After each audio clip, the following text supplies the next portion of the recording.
Hello, my name's Michael Conneely, and this video is a brief trailer to tell you about my webinar on the moon in your Vedic birth chart. It's actually part of my Master Vedic Astrology Course, the foundation level. And basically, the Master Vedic Astrology Course takes you through the planets in your birth chart. And it does it with reference to two charts, yours and mine.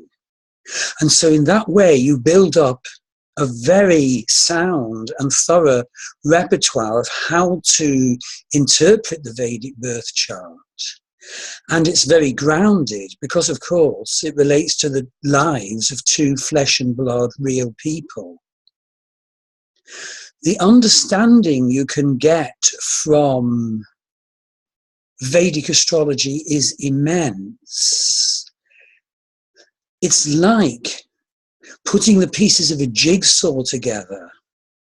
When more and more pieces become available, more and more interpretive techniques, until the jigsaw gets vaster and vaster, and the picture more and more mystical, operating on so many different levels, and you understand so very much of your life, your destiny, and your future by following my course. And so this trailer suggests that you can buy the video, The Moon in Your Vedic Birth Chart. And in fact, there's a webinar video for each of the planets. And if you then go on to enroll for one of my readings or one of my courses, you can then get a refund if you've bought some of these videos. So basically, the principle is you work through the planets, planet by planet, with reference to two charts. There's an extensive course handbook, and of course, there's the webinars. And as you complete the moon in your birth chart, the moon in my birth chart, the sun in your birth chart, the sun in my birth chart, etc. At the end of each module, you send me your analysis, and then we go into very detailed and supportive discussion. Okay, how are the planets to be understood? Sage Parashara. There are many incarnations of the unborn Supreme Spirit. Lord Vishnu takes the form of the 9 grahas or planets to give living beings the results of their karma. So, how does the law of karma work? Well, basically, it means that we grow through perceiving clearly and working with the results of our actions. In that way we grow. And the planets in our birth chart so wonderfully clearly set the stage in which the script of our karma will be played out. By the way, an essential principle of my courses and readings is that I don't just limit you to Vedic astrology. If you wish, you can cross-refer into Western astrology. I always feel you need both, and I cover both in all my readings.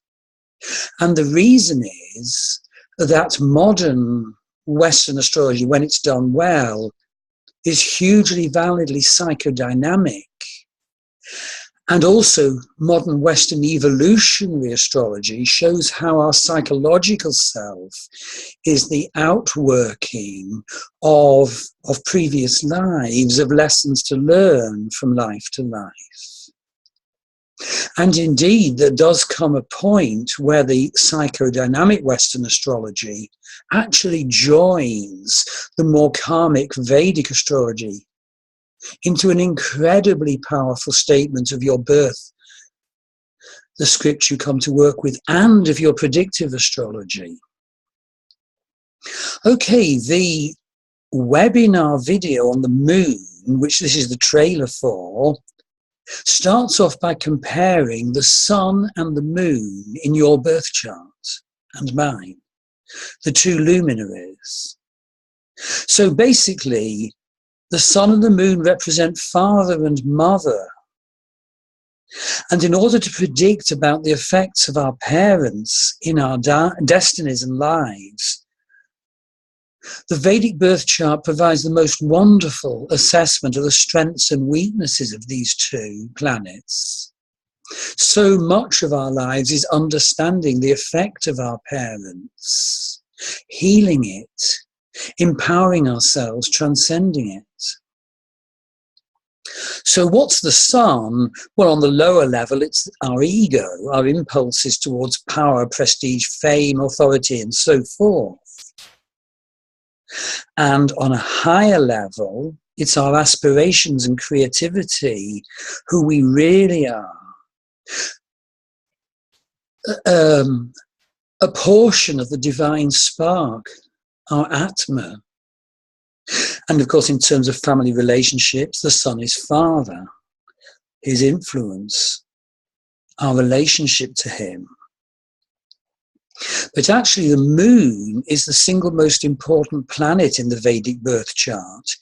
Indeed, it's equal to or greater than the ascendant, called the Lagna in Vedic astrology, the first house. So the moon represents mother, and our consciousness arising therefrom. This is such a huge truth. It is such a truth.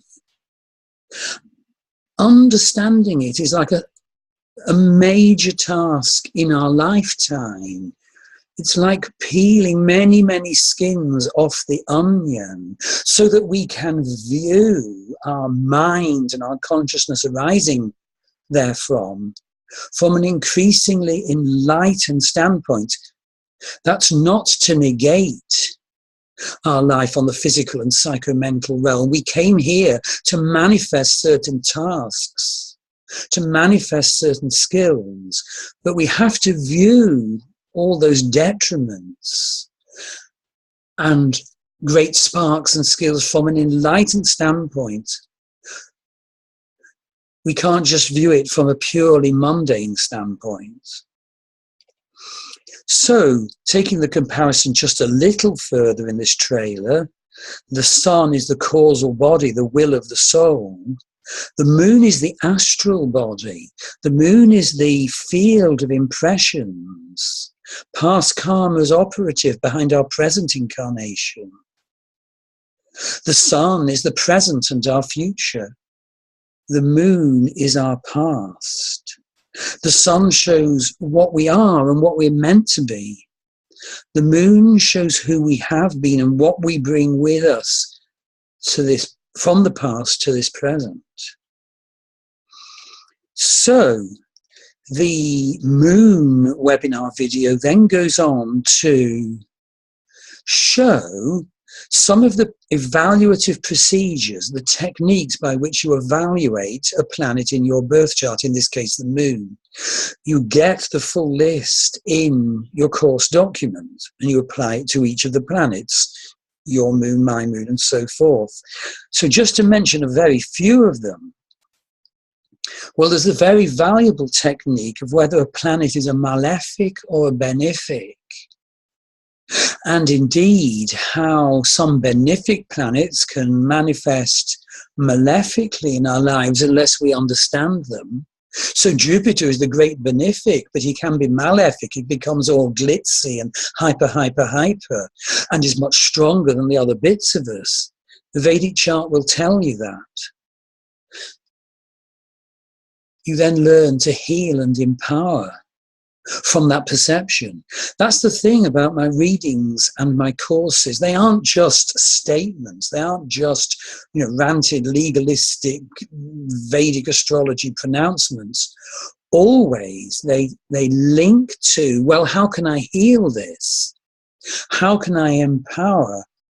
And indeed, the techniques of analysis include healing techniques and art therapy and embodiment, if you wish. Our learning about each of our planets can include links to many powerful modern healing modalities, if you wish. And of course, and this particularly applies to the moon, I also link to mantra. Maggie, my partner, and I do 108 Shiva mantras every morning, and that's a wonderful barometer of the state of my mind and consciousness. It stabilizes my fluctuating moon consciousness. It gives me continuity. It connects me to Lord Shiva, the great Lord of death and rebirth. He who dances with a flame and a drum in his hand, he who dances on the demon of ignorance, Aparasmara. And in the webinar video, I explain that some moon positions in your birth chart are actually malefic and others are benefic, and we look at that. We then go on to introduce the important principle of the three gunas, rajas, tamas, and sattva, sort of desire, earthness, even darkness, and pure spiritual awareness, rajas, tamas, and sattva. And so we look at how those principles manifest in relation to each of the planets in your birth chart and my birth chart. We look at how the planets relate to the elements. So there's air, fire, water, earth, and ether, or Akash. And some planets relate more so to one element than another, although they're mostly a mixture. And it's so valuable to have that perception. You see, to be sattvic is a great gift, but of course you have to understand that it can bring problems. It can make you very impractical, even world-denying, even loss-creating, just as a small example. We then look at the important areas in the webinar video of karakas, the way in which a planet is an indicator. So the sun is an indicator, amongst other things, of father, ego, self and soul, individuality, rational mind, honor and status. Whereas the moon is an indicator of things in our life to do with mother, emotions, personality, sociability, happiness, home, and popularity, for example. But those are just the Naisargika karakas, which are a wonderful system.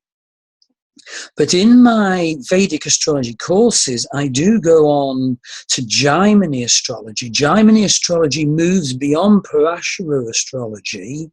It's all there in the different levels of my courses. And Jaimini astrology weaves, in my opinion, a mystical, ever vaster web of intuitive knowing on top of the more legalistic and thorough Parashara astrology. And I combine both. And of course, I cross-refer into Western psychodynamic astrology as well, if you wish. And so you can also look at the moon in reference to Jaimini Stira or fixed karakas. And then there's the utterly wonderful Jaimini Chara karakas, the movable karakas, the movable indicators. A planet has a different Chara karaka or movable indicator in each person's chart. So the planet of greatest longitude is your Atma karaka, your soul indicator. That is it's the key planet in your chart. And so I teach how to understand it. And of course, it's years of understanding to really develop what that means. It's not just a glib verbal statement. As you go through life, you learn more and more why Moon is your Atma karaka planet, or Saturn is your Atma karaka planet. More and more you learn what that means. More and more you learn what it will mean predictively when it's activated by the dashas, the Vedic predictive periods, or the transits. And so, just another example, for example, you learn to compare the Atma karaka, your soul indicator, with your Dara karaka, your love indicator. Is your love nature at one with your soul nature and direction and purpose? If not, what do you do? Wonderful stuff. So, there are many other techniques. Let me just quickly go on. Afflictions to the moon. Well, basically, moon too close to Rahu can cloud the moon, can lead to obsessions, can lead to madness if it's very close. But how do you deal with that? How do you heal it? How do you empower? Saturn can darken or depress you, or detach you too much. Mars can bring conflict, argument, and aggression into your mind. Ketu's a conjunct moon, bad indicator for mother. What do you do about that? And it can lead to fear. Very important concept, the isolated moon. What does it mean when moon hasn't got other planets near it? There's quite a challenge for stability of mind there. It's so valuable to see if that's the case. It's so valuable to learn what you can do about it. Phase of the moon. The phase of the moon at the moment you were born is so crucial. It's one of the biggest indicators in your chart. Vedic astrology has a magnificent depiction of what it means to be born in all the 15 different phases of the waxing and then the waning moon. For example, the 14th phase, you haven't quite got there to the 15th, so you feel constantly not good enough, constantly angry, constantly dissatisfied. It's so valuable to be sort of pointed towards that, and if you agree with it, to deal with it. And then, of course, there's wonderful stuff in the documentation to do with the moon webinar.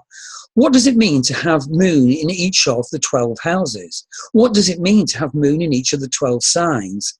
And then, so wonderful, what does it mean to have moon in each of the 27 nakshatras, the 27 lunar signs of Vedic astrology? You get so very much by learning, which nakshatra, which of your planets occupies.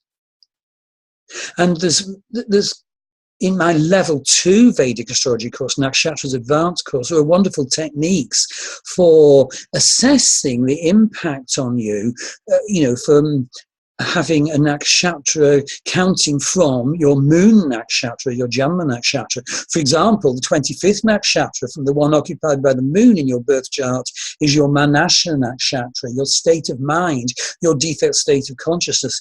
It can be so helpful to know what the characteristics of your Manasha nakshatra are. It helps you so much with your mind. So I hope you'll want to buy the moon webinar video, or alternatively enroll on my Master Vedic Astrology course, or have one of my wonderful readings combining Western and Vedic astrology.